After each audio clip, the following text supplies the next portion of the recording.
Mumbai local trains जो मुंबई की आम आदमियों की ज़िंदगी में बहुत ही अहम रोल प्ले करता है।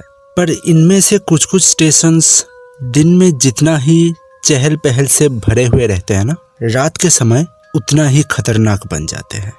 और आज की एक कहानी ऐसे ही एक स्टेशन के ऊपर बेस्ड है। हेलो दोस्तों, क्या हाल है तुम सबके? आई होप कि सब बहुत ही बढ़िया होंगे। अब तुम लोगों से क्या सॉरी बोलूँ, तुम लोग सबको तो पता ही है ये टाइमिंग स्टोरीज के लिए थोड़ा ठीक नहीं था क्योंकि थोड़ा बिजी हो गया था मैं। बट देर आए दुरुस्त आए। आज की ये स्टोरी बहुत ही खौफनाक है। और एक चीज़ है, अभी मैंने पूरा डिसाइड कर लिया है, अभी हर हफ्ते बैक टू बैक स्टोरीज आएंगे, ठीक है? तो आज की स्टोरी स्टार्ट करते हैं। उससे पहले ये जो आज की स्टोरी है, ये हमारी एक मुंबई की दोस्त है, उन्होंने ये स्टोरी मुझे लिख के भेजा है। और ये जो घटना है ना, ये उनके साथ 2016 में घटा था। ऐसे ही एक ठंडी तो नहीं थी, लेकिन ठंडी के थोड़े टाइमिंग पहले की बात है। तुम लोगों में से जो मुंबई में रहते हैं उनको पता ही होगा कि वहाँ पे एक मलंद नाम का एक स्टेशन है जो एक हॉन्टेड स्टेशन के तौर पे ही माना जाता है ना? तो उसी लाइन पे एक दूसरा भी स्टेशन पड़ता है जो काफ़ी छोटा भी है, नाहूर। सुना होगा नाम तुम लोगों ने, जो भांडप और मुलुंद ये दोनों स्टेशन के बीच में पड़ता है। आज की ये जो स्टोरी है ये उसी स्टेशन के ऊपर बेस्ड है और जो घटना है वो दिल दहला देने वाला है। तो चलो शुरू करते हैं, लेट्स स्टार्ट। उन दिनों मैं अंधेरी के एक कॉरपोरेट ऑफिस में जॉब करता था, जहाँ पे शिफ्टिंग में ड्यूटी होने के लिए काफ़ी बार घर आने के लिए मुझे लेट नाइट लोकल ट्रेन्स लेना पड़ता था और नाहूर स्टेशन में उतरकर वहाँ से बस लेके वापस आता था। क्योंकि नाहूर स्टेशन के साइड बाय साइड एक हाईवे है, तो बस लेने के लिए वो इजी पड़ता था। तो ऐसे ही एक दिन मैं स्टेशन में उतरकर हाईवे की तरफ आया बस लेने के लिए। बट उस दिन काफ़ी देर खड़े रहने के बाद भी कोई भी बस नहीं आया। तो मैंने सोचा ऐसे खड़े रहने से अच्छा है कि मैं पैदल पैदल थोड़ा आगे बढ़ जाता हूँ, जब बस आएगा तो मैं बस में चढ़ जाऊँगा।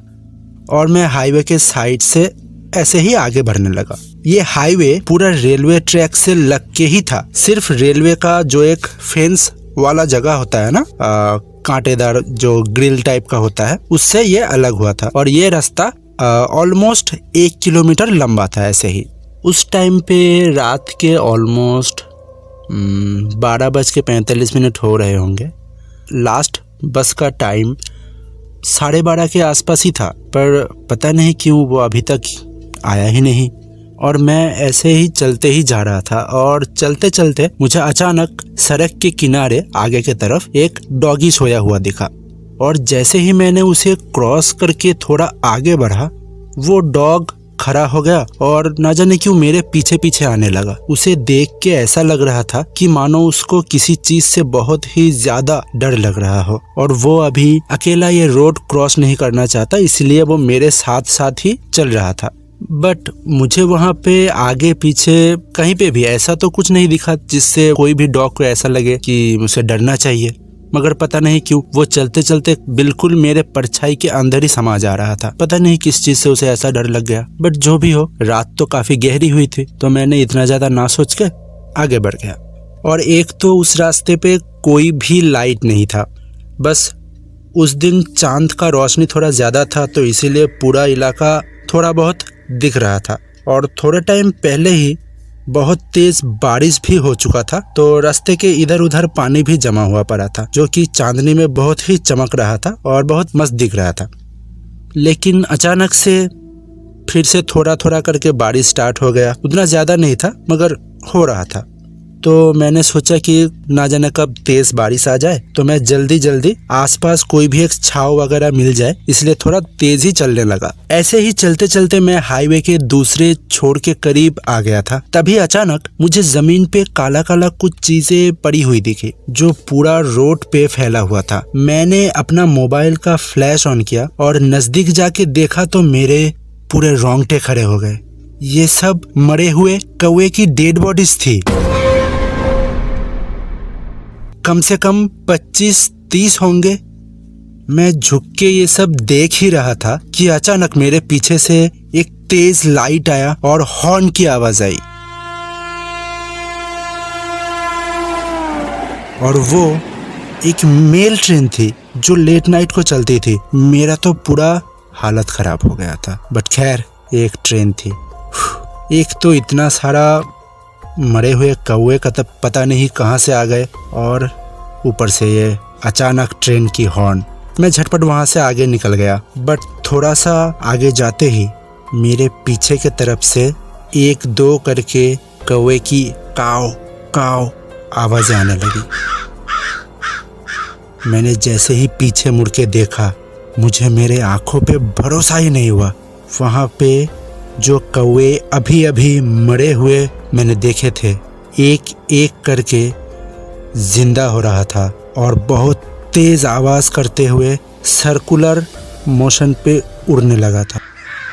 एक ही जगह पे वो लोग चक्कर मार रहे थे, एक एक करके खड़े होके, और धीरे धीरे उन लोगों का एक झुंड बन गया। उसी टाइम आगे की तरफ मैं जिस तरफ देख रहा था, अचानक से बिजली कड़की और रोड के ऊपर ना जाने कहां से एक औरत आके खड़ी हो गई, जो मुझसे ऑलमोस्ट 80-90 मीटर दूर पे होगा।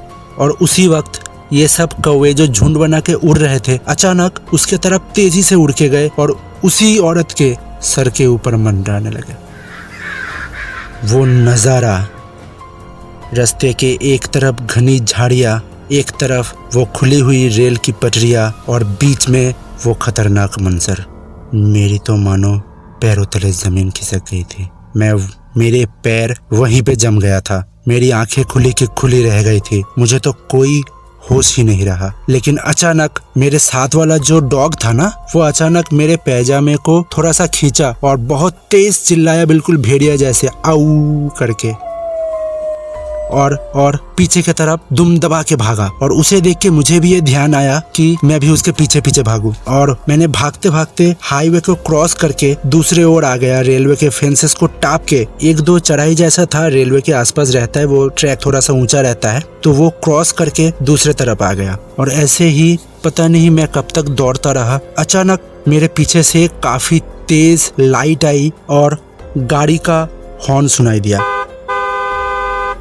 मैंने जैसे तैसे उन भाई साहब को रोका और उनसे लिफ्ट मांगा, और शायद उनको मुझे ऐसे देख के तरस आ गया था, तो उन्होंने गाड़ी से मुझे मेरे घर तक ड्रॉप किया। इस इंसिडेंट के बाद मैं काफ़ी दिनों तक सदमे में रहा। ऑफिस भी करीबन 1-2 हफ्ता मैं नहीं जा पाया, काफ़ी तेज़ मेरा तबीयत ख़राब हो गया था, पर धीरे धीरे मैं नॉर्मल भी हो गया। और उस रास्ते पे मैं उसके बाद भी काफ़ी बार आना जाना किया हूँ, बट उतने रात में मैं जितना हो सके इग्नोर ही करता था। लेकिन ऐसे ही एक दिन शाम को मैं वहाँ पे रुका हुआ था बस के लिए। मुझे एक ठेला वाला भैया दिखा जो उसी रेलवे के गली पे बैठा हुआ था। तो मैंने बातों बातों में उनसे पूछा कि इस स्टेशन के बारे में उन्हें कुछ पैरानॉर्मल से कुछ पता है या नहीं, उन्होंने कभी कुछ सुना है या नहीं। तो उन्होंने कहा कि देखा तो नहीं, बट सुना है कि 1 या 2 साल पहले इस जगह पर रेड लाइट एरिया हुआ करता था, और ऐसे ही एक बार एक औरत के साथ कुछ बंदों का झगड़ा वगैरह हुआ था, और वो जो बंदे थे वो थोड़े गुंडे टाइप के गैंग वाले लड़के थे, और शायद उन्हीं लोगों ने उसी रात उसे मार के यही रेलवे के ट्रैक के बाजू में जो झाड़ियाँ है वहाँ पे फेंक के गए थे। और उसकी लाश जब बरामद हुई तो कौवे, कुत्ते, ये सब उसकी लाश काफी सारा खा लिया था। बहुत ही बुरी हालत में मिली थी एक तरफ से उसकी लाश। और उसी दिन के बाद से कभी कभी यहाँ पे कौवे, कुत्ते मरे हुए मिलते हैं, और रात के टाइम कोई भी इस जगह से गुजरना प्रेफर नहीं करता। और ये बात सुन के मेरी तो और हालत खराब हो गई। मैंने उस दिन के बाद रात के टाइम उस जगह पे जाना पूरा ही बंद कर दिया। तो दोस्तों, कैसी लगी आज की ये स्टोरी? हाँ, माना कि थोड़ा सा छोटी है, लेकिन मैंने भी ये ऑब्जर्व किया कि तुम लोगों को थोड़ा सा छोटी और इंटरेस्टिंग कहानी पसंद आ रही है, शॉर्ट एंड स्वीट टाइप का। तो कोई बात नहीं, अगर तुम लोगों ने बोला तो बड़ी स्टोरी भी लेके आएंगे। तो आज के लिए इतना ही दोस्तों, और जैसा मैंने बोला है, नेक्स्ट वीक एक और नया स्टोरी लेके मैं आ जाऊंगा। ओके, तब तक के लिए बाय।